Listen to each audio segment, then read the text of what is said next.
L'option camerounaise de développement économique qui accorde la priorité à l'agriculture a montré ses limites avec la chute des produits de base ayant entraîné le pays dans la crise économique.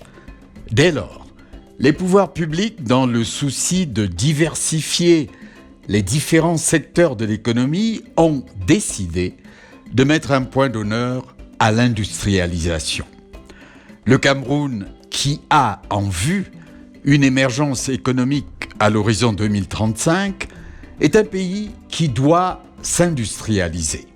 Il doit passer d'une économie à prépondérance agricole à une économie à prépondérance industrielle. Il doit se diversifier en fabriquant ses propres produits pour la consommation des Camerounais, mais aussi la consommation mondiale.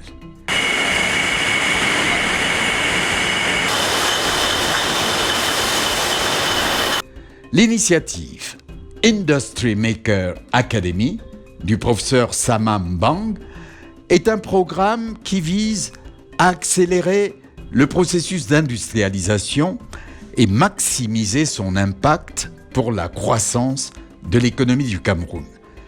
4 ministres du gouvernement se sont retrouvés le 4 avril à Yaoundé pour discuter les contours de cette industrie 4.0 qui mise sur l'adoption des technologies de pointe et le développement des compétences. Nous sommes encore trop dans l'ancienne économie et on a l'impression qu'on peut s'en sortir, que les PIC c'est l'affaire des enfants, c'est l'affaire des jeunes. Il y a très peu d'entreprises au Cameroun qui ont engagé d'introduire les PIC en dehors de la comptabilité où ils ont des applications pour contrôler, pour faire l'argent, mais le reste, ils n'intègrent pas encore les PIC. Et j'aime à leur dire que tant pis pour eux, ils vivront ce qu'a vécu Kodak. On n'a pas vu comment l'environnement était en train de changer. Tout le monde connaissait la pellicule Kodak, jusqu'au jour où Kodak s'est rendu compte que personne n'a plus besoin de véhicules, mais pourtant on fait des photos. Donc il faut la recherche et le développement. Nous essayons de sensibiliser, même nos collègues, même au niveau du gouvernement, même au niveau de tous les acteurs, parce que le numérique, c'est vite dans toutes les activités. Et aux jeunes, je dirais aux jeunes, c'est votre époque, je paraphrase le chef de l'État, c'est à vous à relever les défis, même si on ne vous prend pas au sérieux, même si on croit que c'est l'affaire des enfants, vous êtes connectés. N'allez pas sur Internet pour être TikTok ou YouTube, je ne sais pas tout ce que vous avez là pour blaguer et jouer. Allez apprendre. Je prends toujours comme exemple, vous connaissez William Elon, un jeune Camerounais, bac A. Parce qu'il était connecté, il a vu comment on monte les drones. Il s'est mis à monter les drones au Cameroun. C'est vrai que le privé l'a accompagné pour la production des drones. Sinon, c'est les gens de produire les drones au Cameroun. Au ministère de l'économie, le secteur privé est identifié comme le partenaire majeur pour industrialiser le pays et tout le soutien lui est apporté pour réussir dans cette mission. Les partenariats sont une question avec le secteur privé. C'est sur la base de ce qu'on dit en anglais, government has no business in doing business. Le gouvernement a reconnu que ce n'est pas mon rôle, ce n'est pas ma responsabilité. Je ne suis pas plus efficace que le secteur privé pour développer l'industrialisation. Donc, les partenariats dans ce domaine, c'est simple. Le gouvernement en place un certain nombre de structures d'accompagnement, l'agence de promotion des investissements, par exemple, qui n'est pas là pour faire les affaires, mais pour permettre à tous les autres, surtout les acteurs du secteur privé, qui ont la capacité de faire les affaires, à le faire. Bien entendu, dans ce domaine, il y a une quantité d'acteurs. Nous avons les acteurs du secteur financier, nous avons les acteurs, producteurs, fournisseurs de l'énergie électrique, et j'en passe. La responsabilité du gouvernement est de s'assurer que chacun de ces acteurs fait son travail comme cela se doit. Je peux peut-être m'attarder un peu sur le secteur financier, qui est vraiment important. Je vois M. Wafou dans la salle, qui est aussi important parce que la macroéconomie exige à ce que la politique de gestion des devises soit très très sérieux.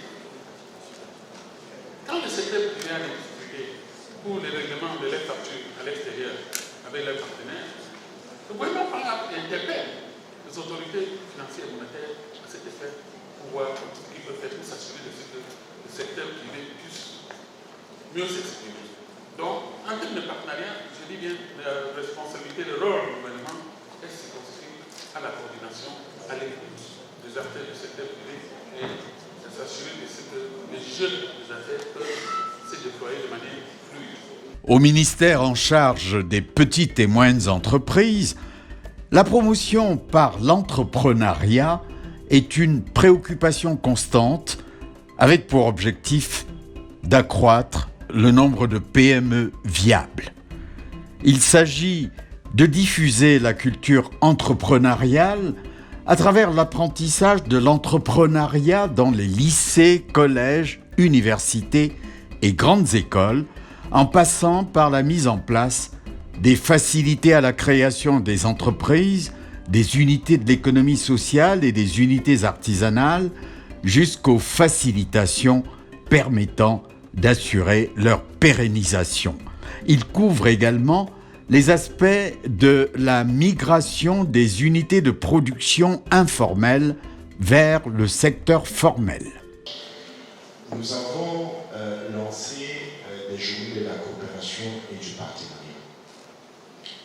L'année dernière, nous en étions à notre deuxième édition. C'est une initiative que nous avons lancée pour permettre que les partenaires techniques et financiers, un peu plus de 42 qui ont en fait pris part à ces travaux, que ce soit en fait des banques, que ce soit des bailleurs d'assistance technique. Ici, je vois M. Cavalès de l'UNIDI, qui est un de nos acteurs de premier plan, de femmes et autres. Et bien tous ces acteurs qui chacun dans leur domaine ont de quoi offrir sur le plan technique en termes d'accompagnement par des programmes, le développement de l'entrepreneuriat, le développement des capacités entrepreneuriales, eh bien, nous les mobilisons pour que nous puissions explorer ensemble quels sont les schémas, quels sont les programmes que nous pouvons mettre en œuvre pour ouvrir de vraies perspectives de renforcement de capacités techniques, institutionnelles, d'ouverture de marché,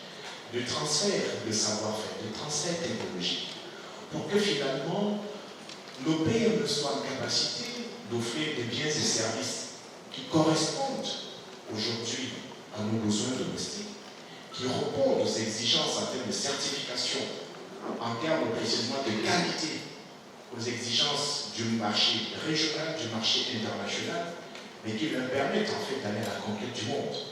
Et donc, c'est toutes ces réalités qui font que, à la réalité, des partenariats sont pour nous un pilier important de notre action. Et je voudrais donc, une fois de plus, me réjouir de ce que, aussi bien en termes de contenu même, de formation universitaire, que le statut de l'étudiant entrepreneur préfigure ce que, aujourd'hui, nous avons comme ambition pour la promotion de l'auto-emploi, mais surtout pour que la réalité entrepreneuriale prenne pleinement corps dans notre pays. Et donc, en définitive, pour moi, autour de l'industrie, en fait, ce programme Industry Maker Academy, je réalise que les 2/3 en fait, des participants en salle ont moins de 35 ans. Cela signifie précisément qu'il y a un véritable gisement en termes d'intérêt, mais surtout en termes de perception de ce que doit être leur rôle, de ce que doit être leur place, de ce qu'aujourd'hui ils veulent en fait prendre comme part, et surtout obtenir comme dividende dans la gestion de leur avenir, mais surtout de ce qu'aujourd'hui, comme pouvoir public, nous devons mettre en œuvre pour leur permettre effectivement de saisir toutes ces opportunités qui s'ouvrent. Pour accélérer son industrialisation, le développement des compétences est crucial. Le ministère de l'Emploi et de la formation professionnelle s'y attelle en relation avec tous les secteurs de la vie économique du pays. Lorsque la s'est réveillé, le monde tremble. Lorsque les Camerounais prendront en main leur propre destin, mettront en évidence toutes les richesses, les exploiteront parce qu'ils ont reçu la formation professionnelle nécessaire, et bien ce pays va briller de mille feux.